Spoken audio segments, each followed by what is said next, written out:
It's very uncomfortable to have to move yourself to action as often as an urgent person needs to move themselves to action. To get more life out of your life, this is what you got to do. Decide to get things done where there will be no obvious. Let me back up here.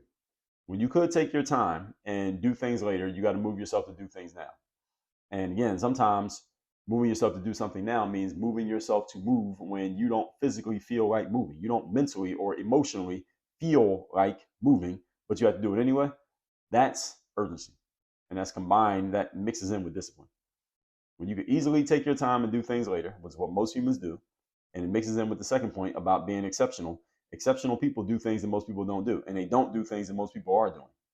So what most people don't do is move themselves to action and do things now unless they're being forced. You being able to do that is what we call being urgent. That is what is going to make you exceptional, and it becomes a discipline. So you see how all three of these weave together, but you got to be willing to do all three. Deciding to get things done when there will be no obvious downsides of putting them off and delaying action, that's urgency. There's no downside for me to get this done tomorrow, but I'm going to do it today. That's urgency. This is the reason why most people don't act with urgency, because it is very inconvenient to be urgent. Urgency is very inconvenient and it's not comfortable. You want a life of convenience and a life of comfort, that is fine. Understand that you are trading your urgency for that life. That means you're going to get less life out of your life because of the decision that you have made.